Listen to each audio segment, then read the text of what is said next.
오늘 우리 열매 없는 무화과 나무라는 제목의 말씀을 나누도록 하겠습니다. 어떤 사람이 포도원에 그 무화과 나무를 심었다는 겁니다. 3년 동안 그 열매를 기다렸는데 그러나 기대와 달리 아무 열매도 맺지 못했다는 거죠. 결국 기다리던 주인은 이 나무를 찍어버리자고 결정을 합니다.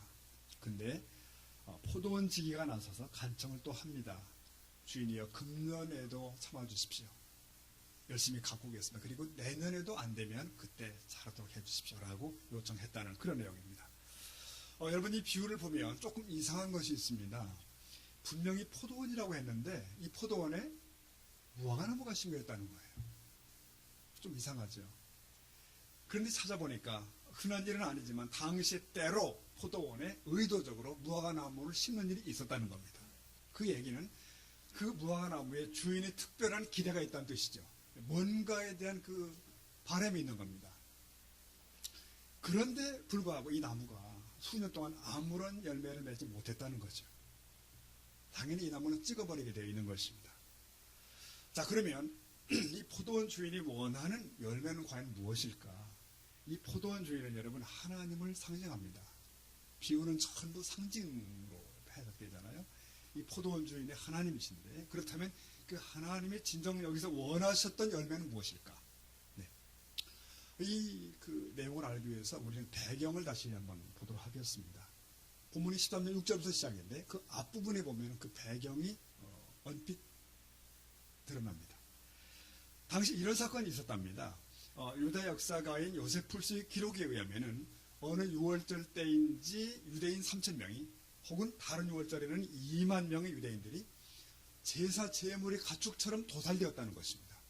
제사 현장에서 갈릴리인들이 성전에서 제사 드릴 때 빌라도의 군사들이 들이닥쳤고 그들은 제사자들을 쳐 죽이고 그들의 피를 제물이 뿌렸다. 아주 그 혐오스러운 일이 벌어진 거죠.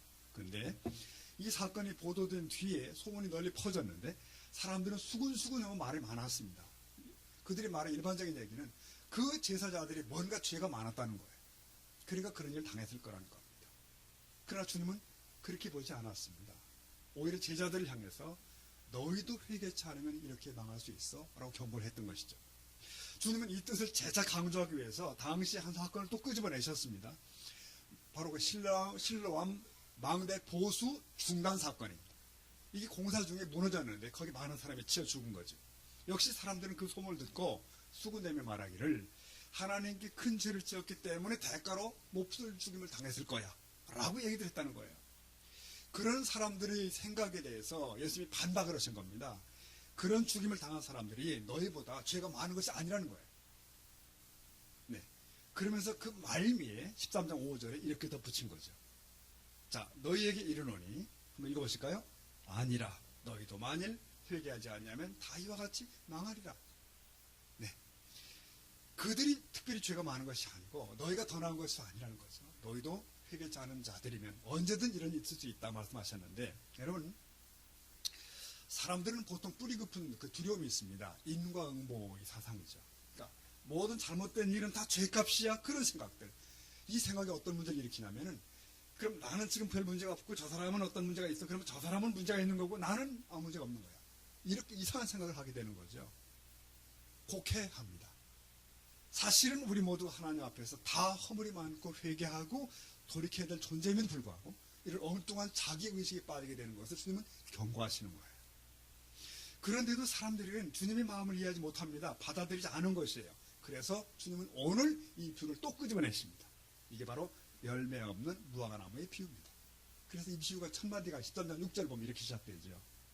이에 비유로 말씀하시되 한 사람이 포도원에 무화과나무를 심은 것이 있는데 와서 그 열매를 구해서는 얻지 못했다는 것이에요. 열매를 찾았는데 없다. 여기서 말하는 열매는 무엇일까?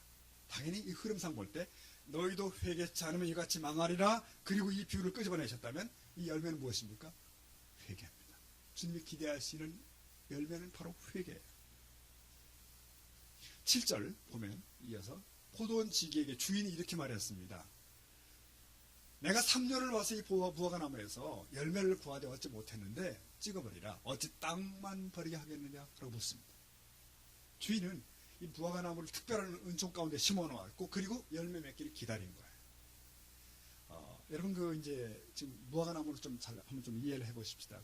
원래 무화과 나무는 열매를 많이 맺는 나무예요. 특히 무화과는 여름 이름 그대로 꽃이 없이 열매가 있는 나무가 이 나무죠.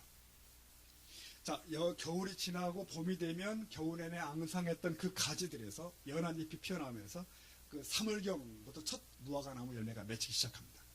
그리고 여름이 되면 본격적으로 잎사귀가 커지고 본격적 무화과 나무 열매가 맺히게 됩니다. 근데 이 무화과 나무는 전혀 열매를 맺지 못한 거예요. 주인을 기다렸지만 없었던 겁니다. 그래서 결국은 잘라버리라. 어쩌면 이 무화과 나무는 기회를 놓쳐버리고 있는 겁니다. 한마디로 주인의 기대에 부응치 못하고 있다는 거예요. 여러분, 이 열매 맺지 못하는 무화과 나무는 바로 예수님께서 말씀하신 그 당시로 보면 바로 이스라엘 사람들을 말하는 것입니다.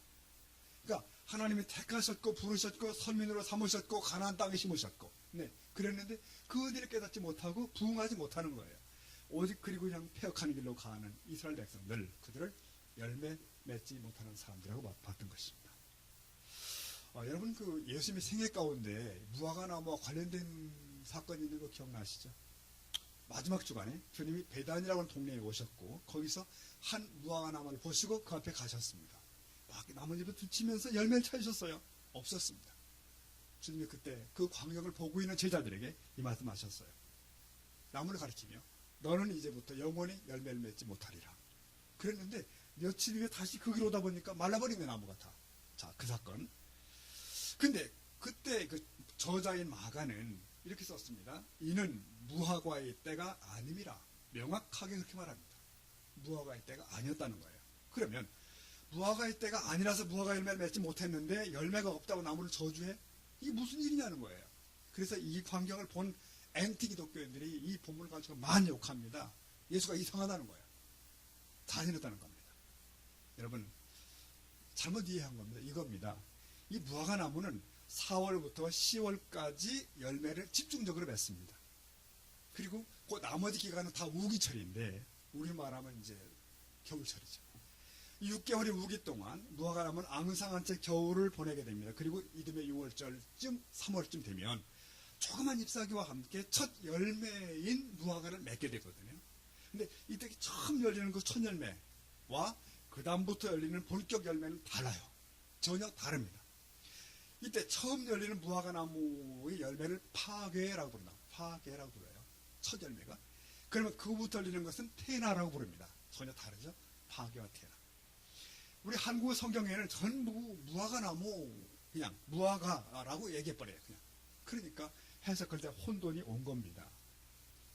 다시 해석하면 이런 거예요. 주님은 무성한 한 무화과 나무를 보시고 혹 그 나무에 파괴가 있을까요? 가셨다는 거예요. 그런데 뜻밖의 잎사귀는 무성한데 아무것도 없다는 거예요. 근데 이 파괴를 찾으신 연고는 왜? 테나의 때가 아님이라 그러신 겁니다. 이해되십니까? 파괴를 찾은 이유는 테나 열매가 때가 아닌 거예요. 성경이 그렇게 기록된 겁니다. 이 파괴는 작고 당도가 낮습니다. 그래서 사실 상품성은 없습니다. 따져야 돼요. 과수원 주인은 행인들에게 이 열매를 자유롭게 따먹도록 했습니다. 첫 열매를. 자, 겨울 우기철 내내 단 여름과실을 먹어보지 못한 사람들은 공짜 파괴를 찾습니다. 간절히 기다리는 거예요. 6월절을 앞두고 오시던 예수님께서도 이 파괴를 찾으셨습니다. 그 본문에 보면 예수께서 시장하신지라. 사람의 몸을 입으신 예수께서 시장하신 거예요. 가셨습니다. 없었습니다. 아무것도. 그때 주님은 그 순간 뭔가의 중요한 교훈을 남기기로 결정하신 거죠. 그리고 이 나무를 저주하십니다. 자, 주님은 입만 무성하고 파괴도 맺지 못하는, 파괴 열매도 맺지 못한 이스라엘의 영적 실태를 지적하길 원하셨던 거죠. 그래요. 그 무화과 나무를 주께서 저주하신 것은 단지 배고파서 홧김에 헛소리한 게 아니라는 거죠, 여러분. 이스라엘에 대한 하나님의 임박한 심판을 극적으로 표준 장면이 바로 그 장면입니다. 잎은 많으나 열매를 맺지 못하는 무화과는 그들이 제사나 종교의식은 풍성하지만 영적으로 황폐한 상태를 지적하는 것입니다. 여러분 이해되십니까? 바로 그겁니다. 이스라엘이 무화과 나무이면 과수원 주인은 하나님이신 거예요. 하나님께서 과수원 주인 되셔서 무화과 나무인 이스라엘을 극진하게 돌보아하셨다는 겁니다. 재배하고 계시다는 얘기죠. 네, 여기도 놀라운 하나님의 사랑이 있습니다. 이 비유 전체에 사랑이 배어 있는 것은 뭐냐면은 일단 주인께서는 이 나무를 안 되겠다, 자르자. 넓은 뿌리 가지고 이파리 무성해서 자리만 차지하고 땅만 차지하고 다른 포도나무에 피해 끼치고 이거 제거할 수밖에 없다. 근데 그때 포도원 지기가 등장을 한다. 그가 주인에게 부탁합니다. 13장 8절 보니까 그가 말하기를 주인이여 금년에도 그대로 두소서 내가 두루 파고 거름을 줄이니 9절까지 읽어볼까요? 이후에 만일 열매가 열면 좋거니와 그렇지 않으면 찍어버리소 했다 하시니라. 네, 주인이 찍지 않을 명에 포도원 지기가 부탁합니다. 금년에도 그대로 두십시다. 부탁해요. 이 얘기 나온 것은 주인이 그것을 받아들였다는 얘기입니다. 네, 그렇게 하게 했다는 거예요. 포도원 지기는 누굴까요? 예수 그리스도를 의미합니다. 그분은 우리 인류와 하나님 사이의 영원한 중보자십니다. 영원한. 그는 십자가에서 사람의 손과 그리고 하나님의 손을 잡았다. 이렇게 표현할 수 있습니다. 오늘도 우리는 그 예수 그리스도의 이름으로 무엇을 해? 기도를 합니다. 예수님의 이름으로 기도. 성모 마리아 이름으로 하는 거 아닙니다. 예수님의 이름으로 기도합니다. 그분 중보자예요. 예수님의 공로를 의지해서 오늘도 우리가 하나님의 보좌 앞에 담대히 다 나와 계신 거예요. 제물의 피를 갖지 않아도 우리는 예배의 자리에 있는 것입니다. 놀라운 얘기들이에요. 그 포도원직 이렇게 얘기합니다. 금년에 그대로 두십시오. 제가 1년 동안 거름을 주고 잘 관리해서 열매를 맺게 하겠습니다. 만약 그래도 안 되면 그때 찍어버리셔야 됩니다. 여러분, 이 비유는 무화과나무가 1년의 시간을 더 벌었다는 점을 암시하고 있습니다. 다시 말하면 기회를 잡았다는 거죠. 그래서 이 비유의 부제를 붙이면 기회를 잡은 무화과나무 이렇게 말하면 됩니다. 기회가 있는 무화과나무. 여러분, 성경에는 우리 하나님께서 우리 부족한 인생들에게 다시금 기회를 주시는 얘기가 가득합니다. 기회를 주시는 하나님. 믿음의 조상 아브라함도 실패를 하잖아요. 하나님 약속을 믿지 못하고 그냥 아이들 말로 방정을 좀 떠셨어요. 그 형님이 떠시다가 결국은 본의 아닌 이스마엘을 낳고 그게 오늘까지 비극을 만들어내는데, 그러나 하나님께서는 또 한 번의 기회를 주셔서 마침내 이삭을 통해 약속을 이루어 가시는 기회의 말씀. 모세도 마찬가지죠. 시내산에서 십계명을 받을 때 이스라엘 백성들이 금송아지 우상을 만들어 놓고 우상 숭배에 빠지지 않습니까? 다 망하게 되는 순간이에요. 그러나 하나님께서 두 번째 돌비를 주시는 두 번째 기회가 그들에게 있습니다. 신약에와도 마찬가지죠. 우리 사도 베드로는 예수님을 3번씩이나 부인했던 사람이지만 주께서 다시금 기회를 주셔서 주님의 사도가 되게 하십니다. 사도 바울 역시 마찬가지잖아요. 원래 교회를 핍박하던 사람이에요. 악한 사람이. 그러나 주께서 다시금 기회를 주심으로써 위대한 선도자가 되십니다. 네, 그렇죠.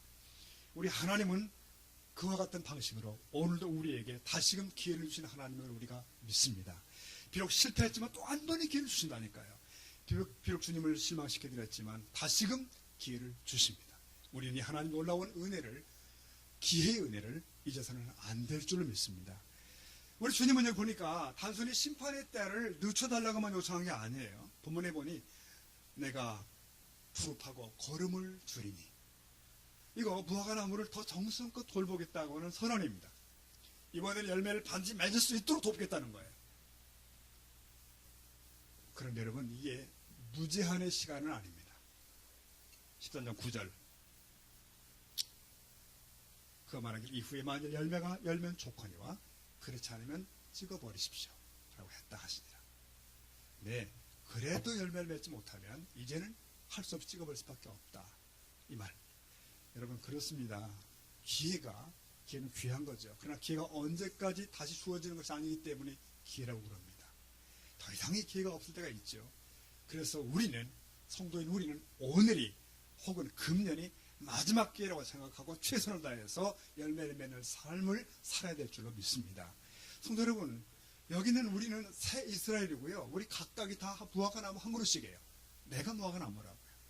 새해를 주시고 또 남은 날들을 주신 하나님, 우리에게 다시금 열매를 맺을 수 있는 기회를 주시는 것이고, 우리의 놀라운 찬스들을 계속해 주시고, 주께서는 이 축복의 동산 포도원에 무화과나무 같은 존재의 나를 심어 놓으셨고 여전히 열매 맺지 못하고 불신하고 그렇지만은 다시금 또 기다려 주시고 그러시는 거죠. 여러분, 오늘 우리의 실상이 어떨까요? 사실 우리들의 모습이, 하나님께서 우리를 자녀로 삼으시고 3년을 기다리셨습니다. 여기서 3년이라고 하는 말은 숫자로 3년이 아니에요. 하나님의 기다림의 날들입니다. 충분한 기다림의 시간들이에요. 나무는 열매를 통해서 압니다. 우리들이 잎만 무성한 무화과 나무처럼 서 있다면 그것은 주님의 은혜를 저버리는 것일 겁니다. 자리만 차지하고 있다면 이것은 배은망덕이겠죠. 기다려주는 주님을 우리를 실망시킬 수는 없다. 오늘 비유가 긴 건 아닙니다. 이 비유를 이렇게 정리하면서 다시금 이렇게 마음이 이렇게 정리가 됩니다. 사랑하는 여러분, 이런 상상해 보시죠. 과수원에 우리나라에는 대나무 좋습니다. 대나무들이 줄지어 있다고 생각해 보세요.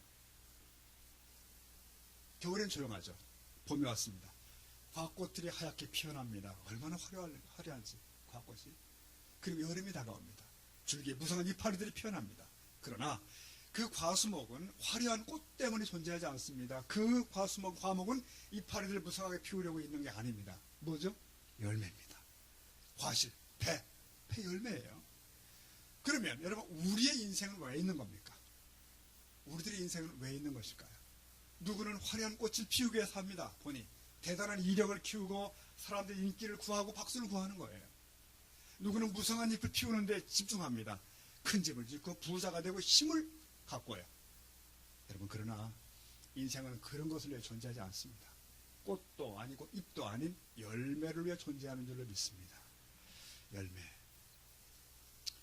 근데 한 친구가 이런 얘기 중에 이런 얘기를 하더라고요. 자신이 가만히 보니까 이게 사람 사는 게 별게 아니라는 거예요. 사람 사는 게 별게 아니고 세상에 와서 자식 낳고 그 자식들도 짝 맞춰주고 그러고 떠난다는 거예요. 그래서 종족 보존하고. 근데 이게 사실 다른 짐승들도 그거 하더라는 거 보니까 일반 짐승들도 본능적으로 종족 보존을 시켜요. 그리고 죽는 거예요. 그렇다면 사람과 그 짐승들과 도대체 무슨 차이가 있는 것이냐는 거예요. 그런 거 비교를 해보셨습니까?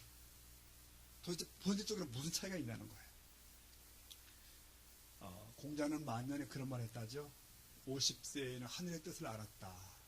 50지천명이라는 말을 했습니다만은, 즉 인생의 의미를 알게 되었대요. 그가 알게 된 인생의 의미가 뭘까요? 잘 모르겠습니다.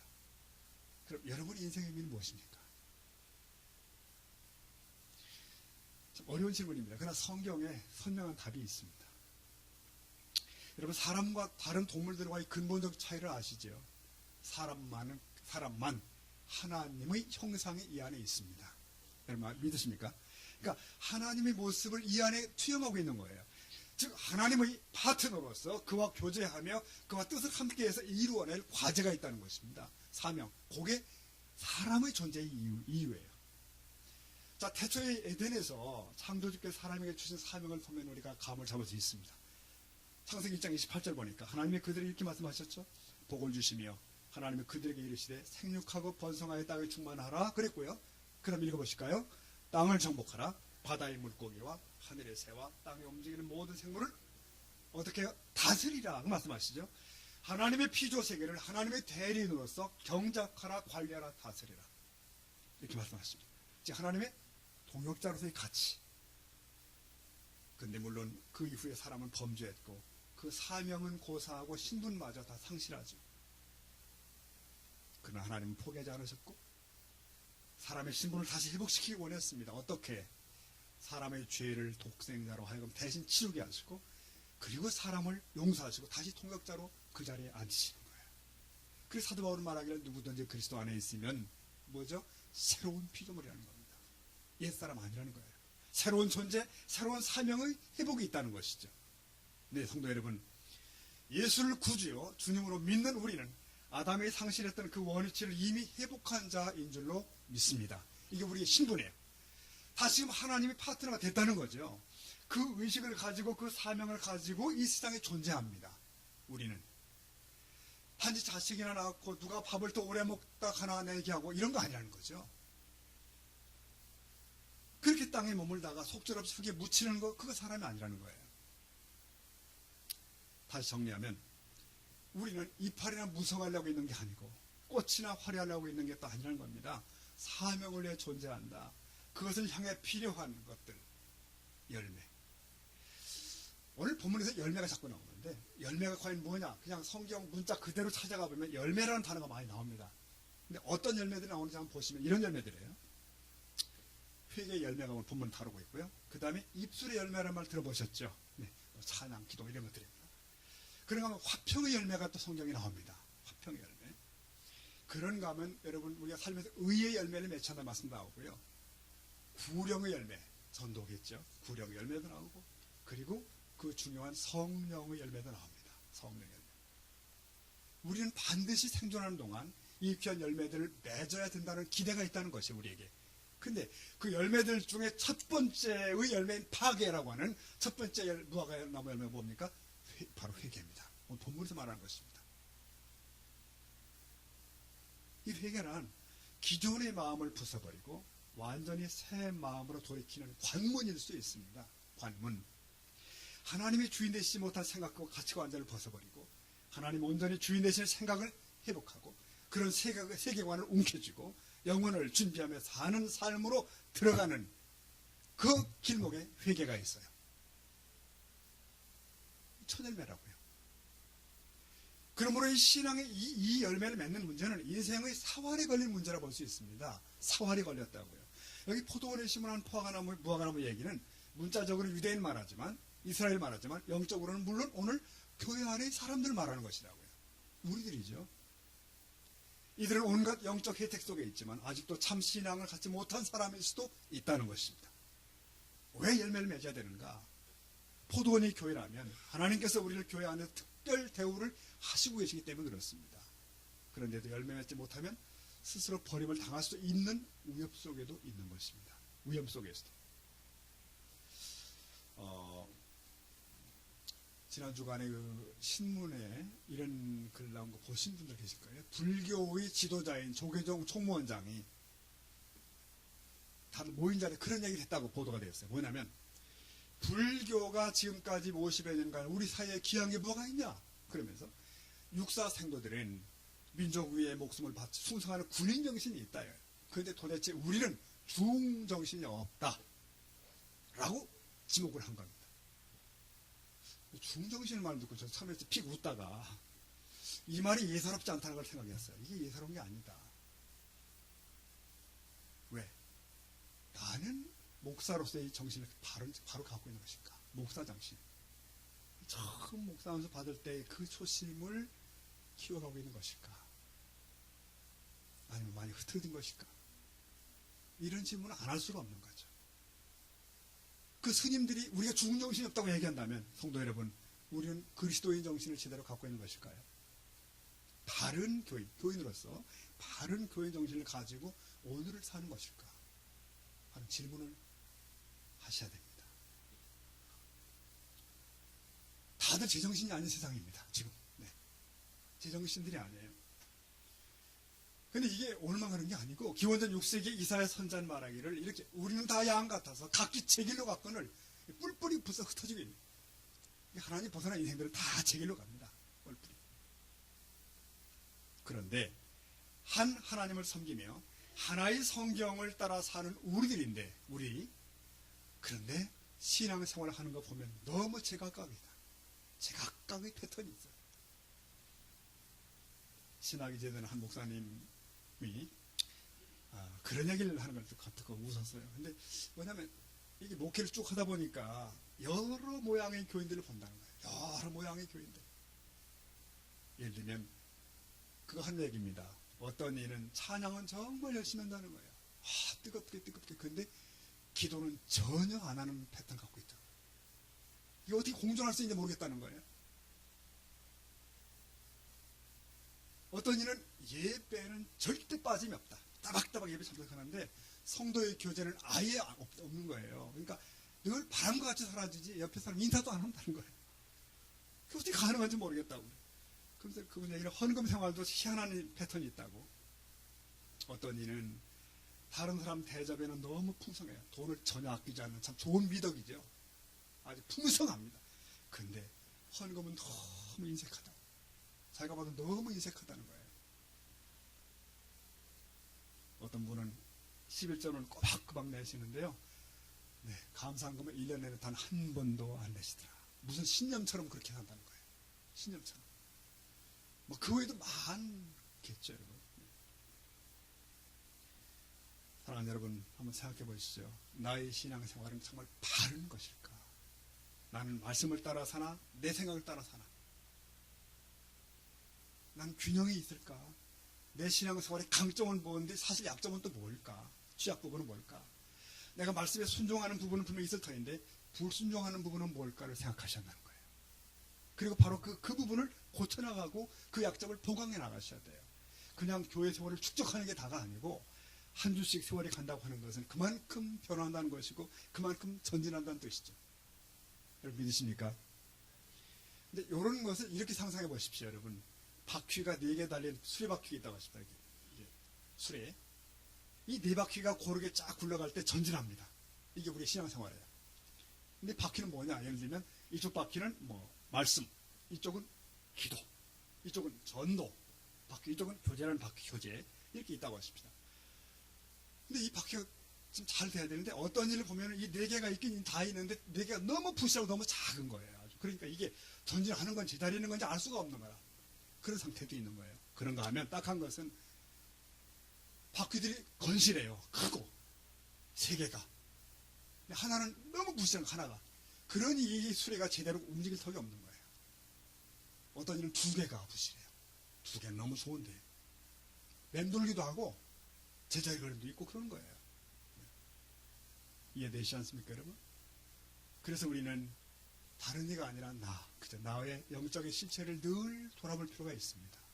엑스레이 찍듯이 내 안의 문제가 무엇인지를 말씀의 엑스레이를 찍어볼 필요가 있다는 거예요. 그래서 우리가 말씀을 대하는 겁니다. 내 안의 나태함과 내 안의 불순종을 내가 지적해내고 나의 마음을 바꾸는 것입니다. 그게 오늘 주님 말씀하시는 그 회개입니다. 파괴. 처음 들어가는 관문이에요. 요게 필요합니다. 그래야 그 다음부터 이 풍성한 열매가 맺히는 줄을 믿습니다. 태인의 열매가 필요한 거 아닙니까, 여러분? 주인이 기대하시는. 오늘 말씀을 오랜만에 드리도록 하겠습니다. 성도 여러분, 당시의 분위기를 치면은요, 이런 종류의 무화과 나무는 반드시 찍어버리고 불에 태웁니다. 이게 당연한 수순이랍니다. 여기서 찍어버리면 하나의 징벌의 수순이 아니라 영원한 파멸을 뜻합니다.